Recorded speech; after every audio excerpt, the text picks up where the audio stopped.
बिहार के गोपालगंज में एक शादी समारोह में लॉकडाउन की धज्जियां उड़ाई गईं। शादी में लोग ताबड़तोड़ फायरिंग करते दिखाई दिए। इतना ही नहीं, दूल्हा भी राइफल से फायरिंग कर रहा था, जबकि उस वक्त मंच पर कई लोग मौजूद थे जिन्होंने मास्क भी नहीं पहना हुआ था। कोरोना में शादी समारोह में ज्यादा लोगों के शामिल होने पर रोक है और इसके बावजूद लोगों की जो भीड़ है वो शादी में दिखाई दी, जिसमें कई लोग बंदूक और राइफल से फायरिंग करते हुए नजर आ रहे हैं।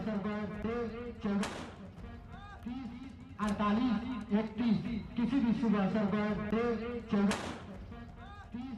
48 तो ये तस्वीर हम आपको दिखा रहे हैं बिहार के गोपालगंज की, और गोपालगंज में किस तरीके से नियमों को ताक पर रखा गया, हर्ष फायरिंग की गई, कानून का मजाक बनाया गया, कानून का उल्लंघन हुआ, तो वहीं कोरोना प्रोटोकॉल की भी जमकर धज्जियां उड़ी। बड़ी संख्या में लोग पहुंचे, जबकि सीमित संख्या में ही समारोह को फिलहाल इजाजत है। कोरोना के वजह से जो हालात बिहार में बने थे, उसके बाद अभी भी सख्ती बनी हुई है, पाबंदियां बनी हुई है, लेकिन धीरे धीरे दी जा रही छूट के बीच ये तस्वीरें बेहद गंभीर सवाल खड़ा करती हैं। वो ये कि आखिर कोरोना को कैसे मात दी जाएगी। हालात सुधर रहे हैं लेकिन लोग नहीं संभल रहे हैं। चंद्रमोहन हमारे सहयोगी इस वक्त हमारे साथ फोन लाइन पर जुड़ गए हैं। चंद्रमोहन, मसला बेहद गंभीर है और ऐसे में प्रशासन की मुस्तैदी बनती है। सवाल ये कि अब ये तस्वीरें तो सामने आ गई, लेकिन कार्रवाई कब और किस तरीके की कार्रवाई प्रशासन करेगा? बिल्कुल, देखिए, वीडियो सामने आने के बाद जिला प्रशासन की तरफ से और जो गोपालगंज के एसपी हैं, उन्होंने साफ तौर पर यह कहा है कि इस पूरे मामले की जांच चल रही है और जो लोग भी दिख रहे हैं उनके खिलाफ कार्रवाई होगी, क्योंकि बिहार में कोरोना के बढ़ते संख्या को देखते हुए लॉकडाउन लगाया गया था और ऐसे में किसी भी शादी समारोह में 20 लोगों से ज्यादा की संख्या में लोगों को जाने की इजाजत नहीं है। ऐसे में यहाँ पर सैकड़ों की संख्या में लोग कैसे पहुंचे और साथ ही क्या ये जो शादी समारोह का आयोजन किया गया था, इसमें कोई जिला प्रशासन से परमिशन लिया गया था या नहीं ली गई थी, तो इस पूरे मामले की जांच हो रही है। और साथ ही जो हर्ष फायरिंग के दौरान जो व्यक्ति दिख रहा है उसको भी आइडेंटिफाई करने की कोशिश की जा रही है और साथ ही दूल्हा भी फायरिंग कर रहा है। तो हथियार भी क्या यहाँ पर जो पहुंचे थे वो लाइसेंसी हैं या फिर गैर लाइसेंसी हथियार हैं, इस मामले की भी जांच हो रही है और प्रशासन की तरफ से साफ तौर पर यह कहा जा रहा है कि इस पूरे मामले में जांच के बाद कार्रवाई होगी, क्योंकि किसी को भी लॉकडाउन तोड़ने का और कानून के उल्लंघन का इजाजत नहीं है। ऐसे में सैकड़ों की संख्या में लोग इस शादी समारोह में कैसे पहुंचे और जो लोग भी दिख रहे हैं वीडियो में वो न तो सोशल डिस्टेंसिंग का पालन कर रहे हैं और न ही कोई आदमी वहां पर मास्क लगाए हुए दिख रहा है। ऐसे में अगर एक व्यक्ति भी वहां कोरोना पॉजिटिव अगर पहुंच गया होगा तो यह कोरोना संक्रमण फैलने का डर है। तो ऐसे में जिला प्रशासन लोगों को आइडेंटिफाई कर रहा है, चिन्हित किया जा रहा है और साथ ही दूल्हा से भी पूछताछ हो सकता है इस पूरे मामले में। चंद्रमोहन, क्या टेस्टिंग भी होगी इन सभी की? बिल्कुल, देखिए, पहले तो अभी जांच चल रही है इस पूरे मामले की कि कैसे यहाँ पर सैकड़ों लोग पहुंचे और साथ ही अगर कोई भी आदमी वहां से कोरोना पॉजिटिव पाया जाता है तो पूरे लोग, जो लोग भी शादी समारोह में पहुंचे थे, जिनके घर से भी बारात गई थी और जिनके घर पर गई थी, इन सभी लोगों का जांच हो सकता है, कोरोना टेस्ट हो सकता है। लेकिन अभी तक ऐसी कोई जानकारी प्रशासन को नहीं आई कि जो लोग भी शादी समारोह में पहुंचे थे उसमें कोई पॉजिटिव आदमी भी पहुंचा था। लेकिन जरूर है कि प्रशासन इस पूरे मामले को देखकर और साफ तौर पर यह कहा जा रहा है कि जांच चल रही है और जांच के बाद कार्रवाई होगी। क्योंकि चंद्रमोहन, कई लोग तो ऐसे जो टेस्ट नहीं करवा रहे हैं और ऐसे में अगर कोई एक शख्स भी यहाँ पर पहुंचता है तो ये बड़ा खतरा है। जो मुश्किल हालात थे, अब किसी तरीके से उनको कंट्रोल करने की कोशिश हुई है, लेकिन सवाल वही है, अगर एक भी संक्रमित व्यक्ति पहुंचता है तो खतरा बढ़ जाता है और ऐसे में कहीं हालात पहले जैसे ना बन जाएं। दो तस्वीर अपने दर्शकों को लगातार हम दिखा रहे हैं। चंद्रमोहन, क्या प्रशासन की तरफ से ये पता चल पाया कि कार्रवाई कब तक होगी और किस तरीके की कार्रवाई होगी? क्योंकि हर्ष फायरिंग पर रोक है, लेकिन हर्ष फायरिंग भी एक नहीं, कई लोग इसमें करते हुए नजर आ रहे हैं और कोरोना नियमों की तो धज्जियां उड़ाई ही गई। बिल्कुल, देखिए, जो आपदा प्रबंधन के गाइडलाइन है, जो बिहार सरकार की तरफ से गाइडलाइन जारी किया गया था, उसमें साफ तौर पर यह निर्देश दिया गया था कि जो लोग भी इस नियम का उल्लंघन करेंगे और बिना इजाजत किसी तरह के समारोह का आयोजन करेंगे और जो निर्धारित संख्या है उससे ज्यादा लोग अगर पहुंचता है तो पहले तो जो उनको इजाजत दी गई है वो रद्द किया जाएगा और साथ ही उनके खिलाफ कानूनी कार्रवाई होगी। आपदा प्रबंधन विभाग के तरफ से जो एक्ट जारी किया गया है, क्योंकि यह आपदा है और इस हालात में किसी को भी जब घर से बाहर निकलने की इजाजत नहीं है ऐसे में सैकड़ों की संख्या में लोग अगर कहीं भी पहुंचते हैं तो प्रशासन का साफ तौर पर यह मानना है कि यह गंभीर बात है और इसको लेकर जो भी इससे संबंधित धाराएं होगी उनको लगाकर और उसको लेकर उनके खिलाफ कार्रवाई होगी, एफआईआर दर्ज किया जाएगा। और साथ ही अगर किसी के भी कोरोना पॉजिटिव मिलने की खबर अगर प्रशासन को मिलती है तो पूरा, चाहे वो दूल्हा का परिवार हो या फिर दुल्हन का परिवार हो, पूरे परिवार का और जो लोग भी उस समारोह में पहुंचे थे उनका कोरोना टेस्ट भी हो सकता है। तो प्रशासन इस मामले को टेस्ट भी लेकर होना चाहिए और जिम्मेदारी होनी चाहिए प्रशासन के अधिकारियों की भी तय, क्योंकि ये पहला मसला है। लेकिन जो लोग भी इन तस्वीरों को देख रहे होंगे, हो सकता है बहुत सारे ऐसे हों जो संभल जाएं और मामले की गंभीरता को समझें, लेकिन बहुत सारे ऐसे भी होंगे जो अब इन तस्वीरों को देखने के बाद इस तरह की हरकत करने की कोशिश करेंगे। उसके लिए प्रशासन को मुस्तैदी दिखानी होगी और वो मुस्तैदी तभी आ पाएगी जब प्रशासनिक अधिकारियों की भी जिम्मेदारी तय हो। और इस तरीके से कैसे चूक हो गई प्रशासन की तरफ से? इतनी संख्या में लोग कैसे वहां पर पहुंचे? क्यों हर्ष फायरिंग हुई जबकि हर्ष फायरिंग पर रोक है? कोरोना नियम कैसे नहीं निभाए गए? इसको लेकर प्रशासनिक अधिकारियों पर भी, जिनकी जिम्मेदारी थी रोकने की, जिन पर जिम्मेदारी थी कि वो इजाजत दें या फिर ना दें, उन पर भी कार्रवाई जरूरी है।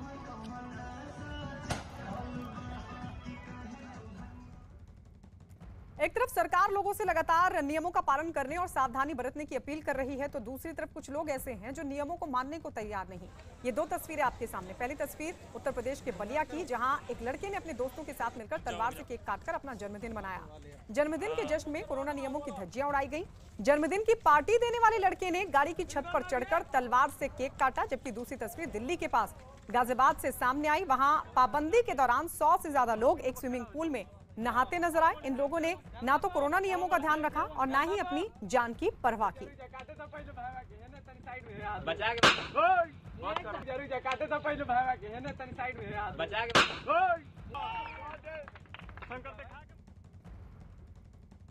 और आइए सबसे पहले आपको बताते हैं उत्तर प्रदेश के बलिया में दरअसल ये वीडियो किस तरीके से सामने आया। बताया जा रहा है कि एक लड़के ने अपने दोस्तों के साथ मिलकर तलवार से केक काटकर अपना जन्मदिन मनाया। इस घटना का वीडियो वायरल होने के बाद पुलिस ने आरोपियों के खिलाफ केस दर्ज कर लिया, क्योंकि उन्होंने जन्मदिन के जश्न में कोरोना नियमों की धज्जियां उड़ाई थी। जन्मदिन की पार्टी देने वाले लड़के ने गाड़ी की छत पर चढ़कर तलवार से केक काटा, जबकि दूसरा लड़का पिस्तौल से फायरिंग कर रहा था। इससे पहले गाड़ी की छत और बोनट पर कुछ केक रखे गए। इसके बाद गाड़ी को चारों तरफ से घेर लिया गया और फिर ये तमाम लोग जश्न में डूब गए।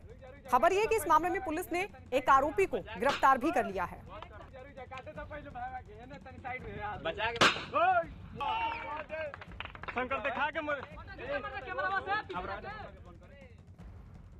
अभी फिलहाल 3 लोगों पर मुकदमा दर्ज किया गया है और पता किया जा रहा है। हो सकता है कुछ लोग और हो जो वीडियो में ना आए हो, तो जो भी इसमें संलिप्त है सबके खिलाफ इसमें कानूनी कार्रवाई की जाए। अभी असला बरामद नहीं हो सका है और बरामद होगा तो जानकारी होगी। प्रथम दृष्टया तो अवैध असला होती है।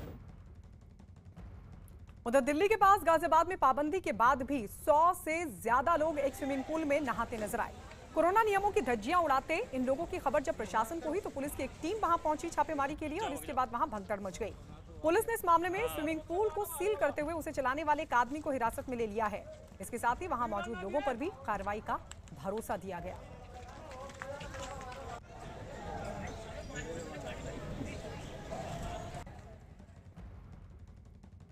क्षेत्र में आज शाम को यह सूचना प्राप्त हुई कि एक स्विमिंग पूल का संचालन किया जा रहा है इस समय लॉकडाउन के टाइम पर। तत्काल पुलिस टीम रवाना की गई और संचालक है वो पकड़ लिया गया है। समुचित धाराओं में अभियोग पंजीकृत कर इनके विरुद्ध कार्रवाई की जा रही है।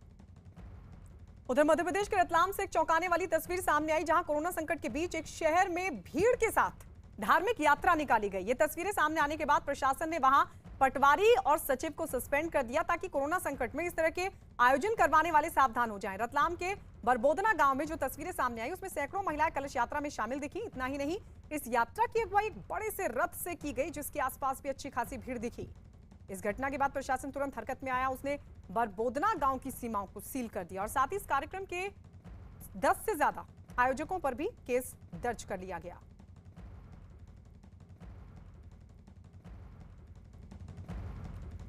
और इस वक्त एक बड़ी खबर आपको बता दें, ट्विटर ने आरएसएस नेताओं के ट्विटर अकाउंट में फिर से ब्लू टिक वापस कर दिया है। ये इस वक्त की बड़ी खबर। इससे पहले आरएसएस नेताओं के जो वेरीफाइड अकाउंट हैं उनसे ब्लू टिक हटा लिया था, लेकिन अब ये जानकारी मिल रही है कि एक बार फिर ट्विटर अकाउंट की तरफ ट्विटर की तरफ से ब्लू टिक वापस कर दिए गए हैं आरएसएस नेताओं के। ये बड़ी खबर इस वक्त की मिल रही है। आरएसएस नेताओं के ब्लू टिक वापस किए गए हैं। ट्विटर ने आरएसएस नेताओं के अकाउंट से ब्लू टिक हटा लिया था, लेकिन अब एक बार फिर से बहाल कर दिया गया है। तो सरकार की तरफ से चेतावनी दी गई थी और उसके बाद ये यू टर्न। हमारे वरिष्ठ सहयोगी अमिताभ सिन्हा हमारे साथ जुड़ गए हैं। अमिताभ जी, ये यू टर्न तो ले लिया, लेकिन चेतावनी का आपको लग रहा है कोई असर होगा? बिल्कुल चेतावनी का असर ही है कि अब ट्विटर को ये ब्लू वेरिफिकेशन उनको वापस देना पड़ा है। मैंने वेंकैया नायडू का वेरिफिकेशन ब्लू टिकर का टिक गायब किया, उसके बाद संघ के नेताओं का किया और सरसंघ चालक मोहन भागवत का उन्होंने ब्लू टिक वेरिफिकेशन किया।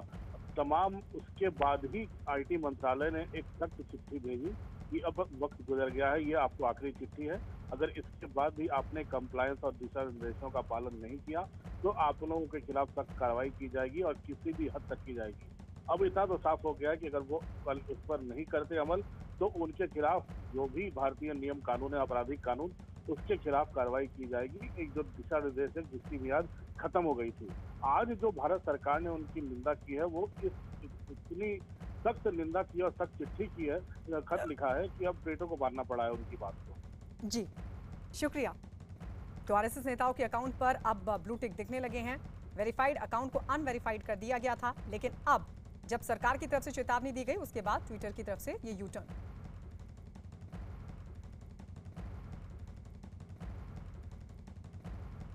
इससे पहले ट्विटर ने आरएसएस के पूर्व सर कार्यवाह भैयाजी जोशी, पूर्व सहायक सर कार्यवाह सुरेश सोनी और सर कार्यवाह अरुण कुमार के ट्विटर अकाउंट को भी अनवेरीफाइड कर दिया था।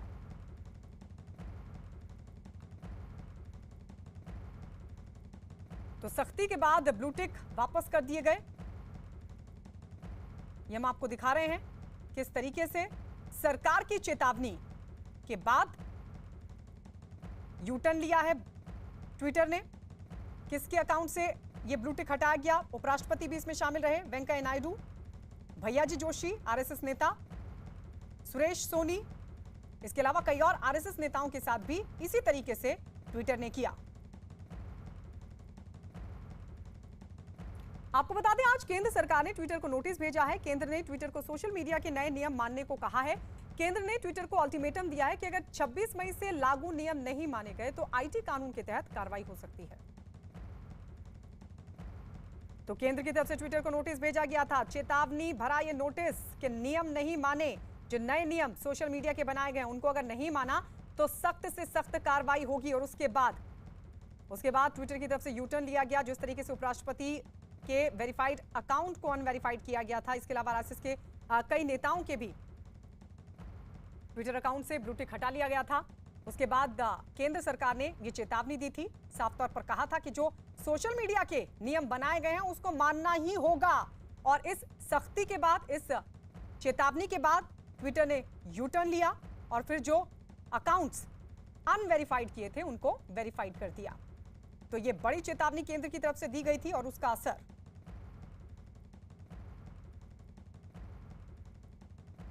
आपको बता दें कि आज सुबह ट्विटर ने नायडू के ट्विटर अकाउंट से ब्लू टिक हटा लिया था। उपराष्ट्रपति के ट्विटर अकाउंट को अनवेरीफाइड कर दिया गया था, जिस पर केंद्र ने ट्विटर से नाराजगी जताई थी। केंद्र की तरफ से कड़ी कार्रवाई के संकेत भी दिए गए थे। आईटी मंत्रालय ने ट्विटर से नाराजगी जताई थी और ट्विटर की मंशा को गलत करार दिया।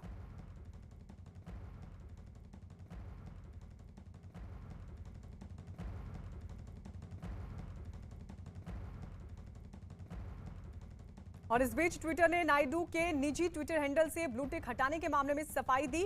ट्विटर की तरफ से कहा गया कि वेंकैया नायडू के अकाउंट से जुलाई 2020 के बाद से कोई पोस्ट नहीं की गई है। ट्विटर ने कहा कि उसकी पॉलिसी के तहत वो ऐसे किसी अकाउंट से ब्लू टिक हटा सकता है जिससे लंबे समय से कोई पोस्ट नहीं की गई हो।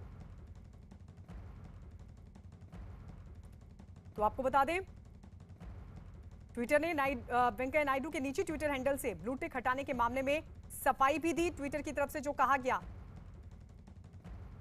उसके मुताबिक वेंकैया नायडू के अकाउंट से जुलाई 2020 के बाद से कोई पोस्ट नहीं की गई है। यह सफाई ट्विटर ने दी उनके अकाउंट को अनवेरीफाइड करने के बाद।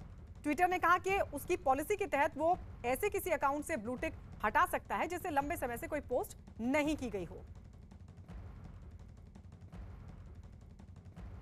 श्रीनगर में आईडी धमाके की बड़ी आतंकी साजिश को नाकाम किया गया। चांदपुरा का ये मामला है। पुलिस चौकी के पास सुरक्षा बल के जवानों को विस्फोटक बरामद हुआ था, जिसके बाद उन्होंने तुरंत पूरे इलाके को घेर लिया और बम को नाकाम करने की कोशिश तेज कर दी। बम को रेत के बोरों से ढकने के बाद उसमें धमाका कर दिया गया। धमाके के तुरंत बाद वहां धूल और धुएं का गुब्बार छा गया।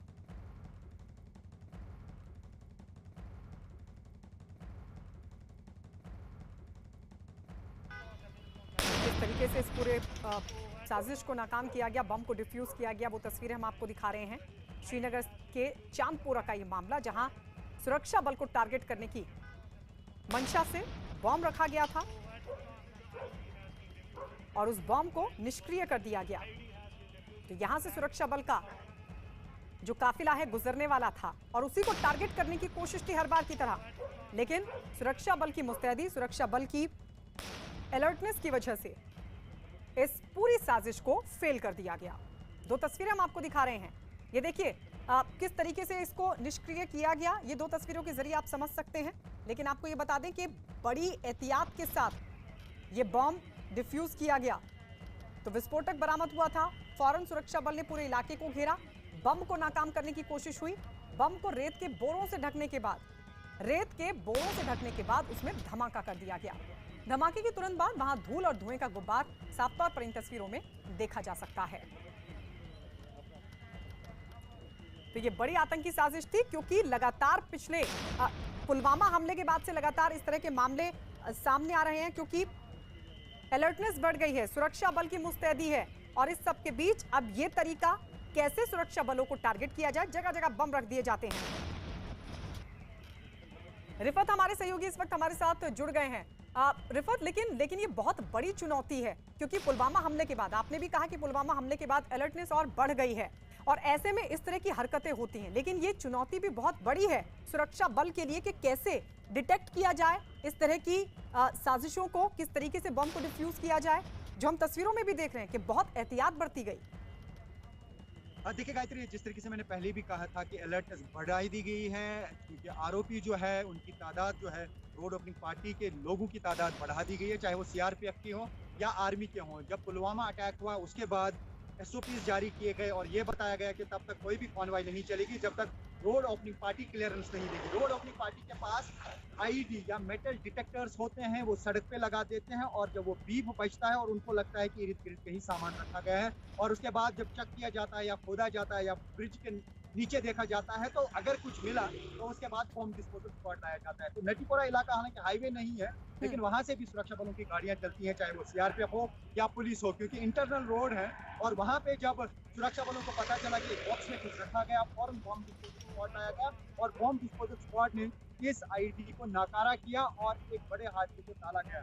जब उस कहीं पे मिलिटेंट आईडी रखते हैं तो उनका निशाना यही होता है कि कहीं पुलिस, सीआरपीएफ या आर्मी को टारगेट किया जाए, और रोड के साथ में ये आईडी इसलिए लगाई जाती है कि जब गाड़ी गुजरेगी तो ट्रिगर किया जाता है और सुरक्षा बलों को निशाना बनाया जाता है। कई जगहों पे हमने देखा काफी नुकसान हुआ, जिसमें पुलवामा की आईडी भी है, 40 के करीब सीआरपीएफ के लोगों की जान गई और काफी जगहों पे सिविलियंस को भी नुकसान हुआ। जब आईडी फट जाती हैं तो वहाँ पे जो भी होता है रिफत, आप हमारे साथ बने रहिए। अपने दर्शकों को एक बार फिर से दो तस्वीरें दिखा दें। सुरक्षा बल को बम मिला था, बताया जा रहा है कि यहाँ से सुरक्षा बल का काफिला गुजरने वाला था और उससे पहले इस बम को डिटेक्ट किया गया, उसके बाद इसको डिफ्यूज किया गया। डिफ्यूज करने की तस्वीर भी हम आपको दिखा रहे हैं, कैसे जो रेत के बोरे थे वो बम के चारों तरफ लगाए गए और उसके बाद उस बम में धमाका कर दिया गया। लेकिन ये एक बड़ी साजिश थी और इसी तरीके की हरकतों को लगातार अंजाम देने की कोशिश हो रही है। लेकिन सुरक्षा बल की अलर्टनेस, मुस्तैदी की वजह से इन साजिशों को नाकाम कर दिया जाता है और जाहिर तौर पर आतंकियों के खिलाफ जिस तरीके से एक बड़ा ऑपरेशन चलाया जा रहा है, उसके बाद आतंकियों का मनोबल टूट रहा है, लेकिन वो इस तरह की हरकतों से भी बाज नहीं आ रहे। एक बड़ी चुनौती होती है, क्योंकि सुरक्षा बल को लगातार टारगेट करने की कोशिश हो रही है पिछले कुछ समय से।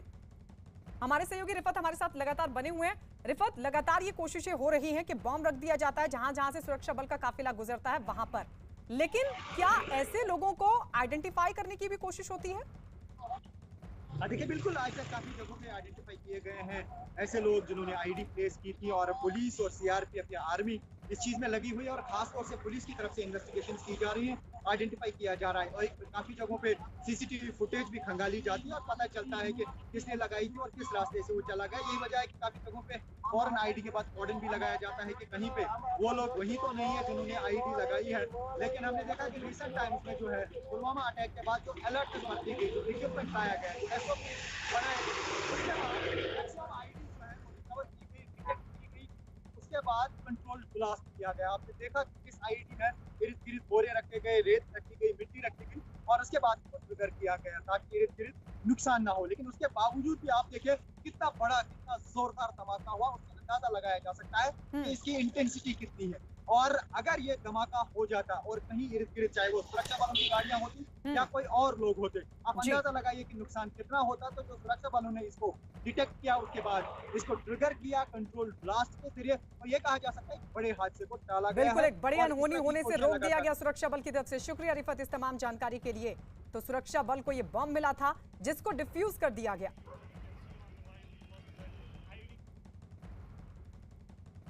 मुफ्त वैक्सीन की बर्बादी और कालाबाजारी के मुद्दे पर केंद्र सरकार और बीजेपी ने कांग्रेस की सत्ता वाले राजस्थान और पंजाब को निशाने पर लिया है।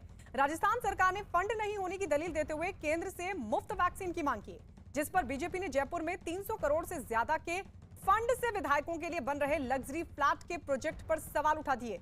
दूसरी ओर बीजेपी ने पंजाब सरकार पर वैक्सीन की कालाबाजारी के आरोप लगाते हुए बड़ा हमला बोला।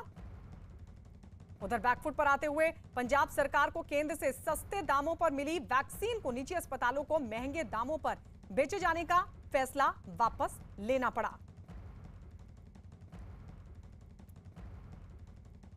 कांग्रेस पार्टी जो शुरू से ये कहती आ रही है कि वैक्सीन हेजिटेंसी को फ्यूल करती आ रही है, राहुल गांधी जी और सोनिया गांधी जी कहते रहे आप वैक्सीन एक्सपोर्ट मत करो, राहुल जी कहते रहे कि हमारे बच्चों की वैक्सीन कहाँ है, राजस्थान में वो कूड़े में है और यहाँ पे उस पर प्रॉफिटेरिंग हो रही है। शशि थरूर जी कहते हैं वैक्सीन एक्सपोर्ट नहीं करो, फिर कहते हैं वैक्सीन क्यों नहीं आपने एक्सपोर्ट की। देखिए कांग्रेस की जो कल्चर है वो हम अंग्रेजी में कहते हैं कल्चर ऑफ इंप्यूनिटी। निजी अस्पतालों को वैक्सीन बेचने का पंजाब सरकार ने भले ही फैसला वापस ले लिया हो, लेकिन शिरोमणि अकाली दल ने अमरिंदर सरकार के खिलाफ मोर्चा खोल दिया है। सुखबीर सिंह बादल सोमवार को पंजाब के स्वास्थ्य मंत्री बलबीर सिंह सिद्धू के घर के सामने धरना प्रदर्शन करेंगे। अकाली दल ने निजी अस्पतालों को वैक्सीन बेचने के मामले में पंजाब के स्वास्थ्य मंत्री के इस्तीफे की मांग की है, साथ ही पूरे मामले की सीबीआई जांच की भी मांग उठाई है। अकाली दल प्रमुख सुखबीर सिंह बादल के मुताबिक बिना मंत्री की इजाजत के मुख्य सचिव को कोई फैसला मुख्य सचिव नहीं ले सकते, इसलिए स्वास्थ्य मंत्री को जिम्मेदारी लेनी चाहिए।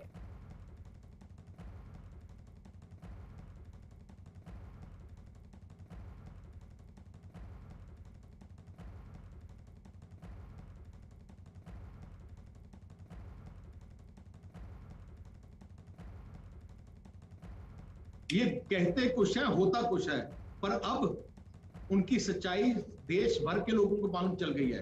कोविड की लड़ाई में जो बुरा हाल दिल्ली की जनता का हुआ है, जो बुरा वहां ऑक्सीजन नहीं मिली, जो दिल्ली गुरुद्वारा प्रबंधक कमेटी को ऑक्सीजन सेवा शुरू करनी पड़ी, हॉस्पिटल खोलने पड़े, जो काम केजरीवाल का था वो दिल्ली सरकार अपने हमारे सिख इंस्टीट्यूशन से करना पड़ा। और केजरीवाल ने तो सेंटर सरकार के सामने हाथ खड़े करके बोल दिया कि मैं ये कोविड की लड़ाई नहीं लड़ सकता हूं, कि सारी लड़ाई उन्होंने सेंटर को पास कर दी थी।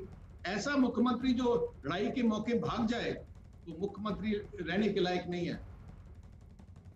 कि श्रोमणी अकाली दल के प्रधान साहब परसों 7 जून ਨੂੰ मोहाली ਦੇ ਵਿੱਚ सरदार बलबीर सिंह सिद्धू सेहत मंत्री के घर के सामने धरना देंगे। सारी पार्टी की senior leadership, high command, core committee, MLA, ex-MLA, जिला प्रधान उन्होंने नाल बैठणगे।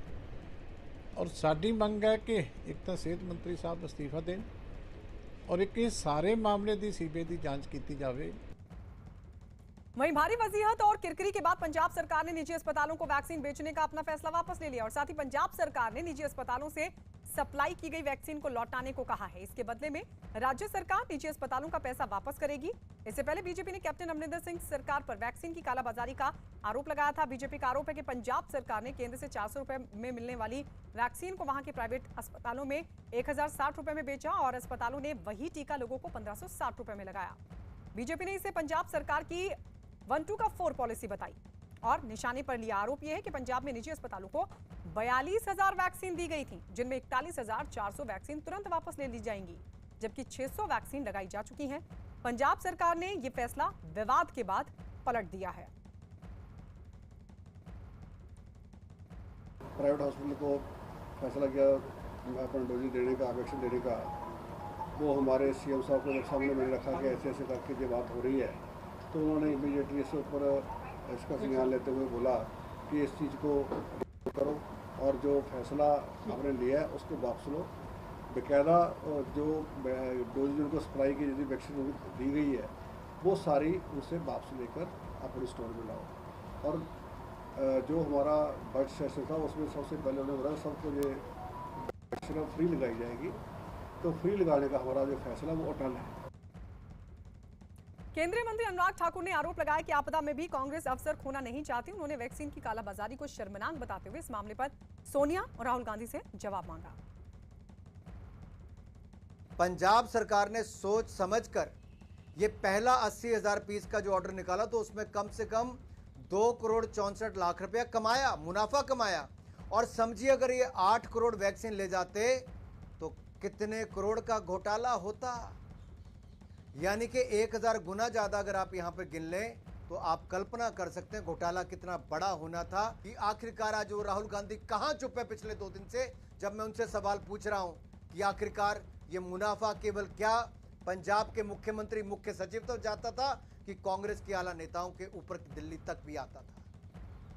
पंजाब ही नहीं, राजस्थान में भी वैक्सीन पर सियासी जंग लगातार जारी है। राजस्थान सरकार ने केंद्र से 18 से 44 साल के लोगों के लिए मुफ्त वैक्सीन देने की मांग उठाई और इसके लिए राज्य के सभी जिला मुख्यालयों पर कांग्रेस विधायकों ने राष्ट्रपति के नाम ज्ञापन सौंपा, लेकिन बीजेपी ने इसे नौटंकी करार दिया और गहलोत सरकार पर जमकर हमला बोला। बीजेपी ने आरोप लगाया कि राज्य सरकार अपनी नाकामियां छिपाने के लिए ही ज्ञापन देने का नाटक कर रही है।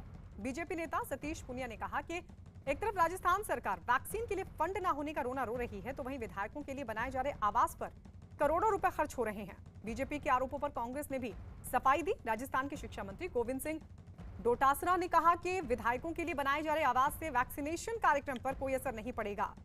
इन सब के बीच राज्यपाल ने मुख्यमंत्री अशोक गहलोत को चिट्ठी लिखकर मामले की जांच करने को कहा है।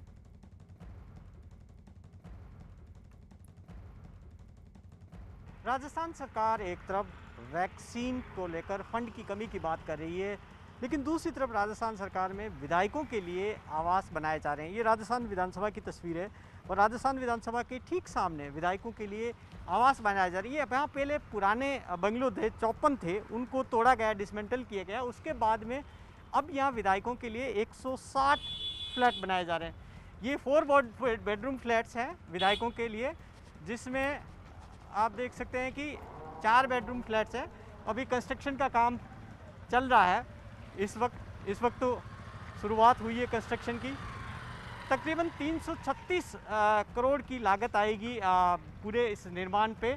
यहाँ पर सभी सुविधाएं यहाँ पर लगभग उसमें दी जाएगी और ठीक विधानसभा के सामने काफ़ी लग्जरी फ्लैट्स होंगे, जिनके लिए राजस्थान आवासन मंडल इस वक्त इन फ्लैट्स को बना रहा है।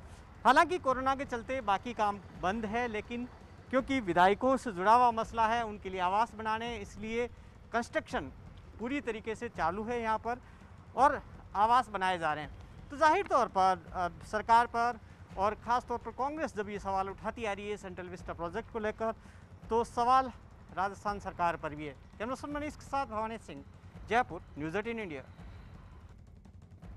लक्ष्मीकांत जी, आप बताएं कि कल प्रदर्शन किया था कांग्रेस ने, कहा कि मुफ्त वैक्सीन उनको देनी चाहिए केंद्र सरकार को और बजट नहीं है। ये देखिए, यही तो डबल स्टैंडर्ड है। कोरोना की वैक्सीन हमारे युवाओं को देने के लिए इनके पास पैसे नहीं है और अपने लग्जरी फ्लैट्स बनाने के लिए इन्होंने 300 करोड़ रुपए खर्च कर दिए।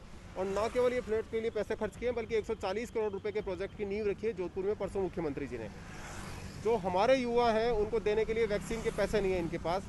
और जो अपने लग्जरी फ्लैट बनाने के लिए इनके पास पैसे हैं ये सब। और देखिए थोड़े देर पहले इन्होंने सेंट्रल विस्टा पे किस तरह का इन्होंने प्रोपेगेंडा खड़ा किया था, सेंट्रल विस्टा को लेकर किस तरह बदनाम करने की कोशिश की थी। कोविड के खिलाफ जो लड़ाई चल रही थी सेंट्रल गवर्नमेंट की, उसको सेंट्रल विस्टा के नाम पर बदनाम करने की कोशिश इन्होंने की थी। लेकिन आज इनका डबल स्टैंडर्ड सामने आ रहा है कि अपने लग्जरी फ्लैट बनाने के लिए शहर के सबसे पोश एरिया में जहाँ अरबों रुपए की जमीन है उसके ऊपर ये पोश एरिया में अपना लग्जरी फ्लैट बना रहे हैं।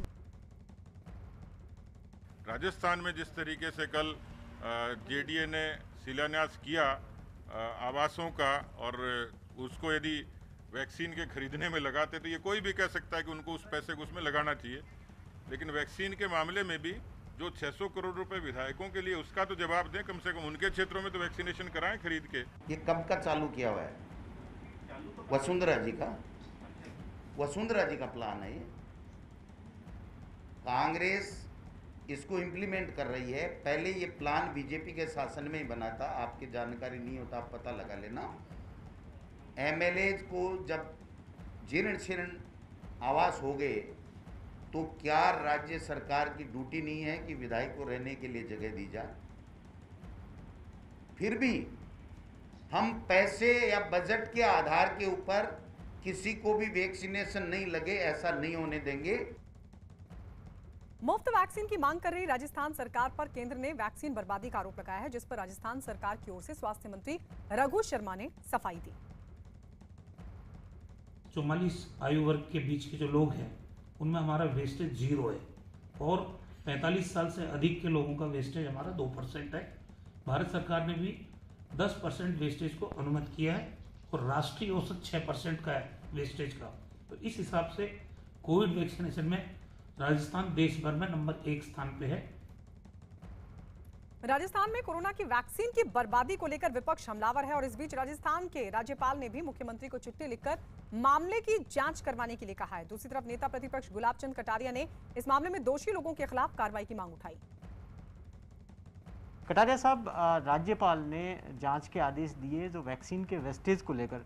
दूसरी तरफ राजस्थान सरकार तो कह रही है कि मुफ्त वैक्सीन उनको मिलनी चाहिए जो सेंट्रल गवर्नमेंट की। देखो, मैं सोचता हूँ कि राजस्थान की सरकार जिस मुफ्त वैक्सीन की बात कर रही है, मैं उनसे जानना चाहता हूँ कि आपने दिल्ली में स्वास्थ्य मंत्री की मीटिंग में विभिन्न राज्यों की तरफ से आपने क्या मांग रखी थी कि हमें भी कुछ आज़ादी दी जाए, हमें भी कुछ वैक्सीनेशन करने का अधिकार दें, और उसी के तहत निर्णय हुआ कि 18 से प्लस को आप करेंगे और 45 से ऊपर केंद्र करेगा। और आपने ये 3000 करोड़ रुपए की राशि इसके लिए क्यों रखी? फिर इसके अगेंस्ट में आपने 50 करोड़ रुपया इन कंपनियों को जमा क्यों कराया? अगर आप पहले ही दिन से ये स्टैंड लेते कि हमको नीचे के 18 से प्लस वालों को भी मुफ्त वैक्सीन लगानी है, तो आपकी पहले दिन ही ये मांग होनी चाहिए। आज आप इतने समय बाद जब आपने 1 मई के दिन वैक्सीनेशन शुरू भी कर दिया और थपथपी अपने पीठ पे लगा रहे हैं कि हमने राजस्थान ने 1 तारीख को शुरू कर दिया, तो अब मांगने का आपका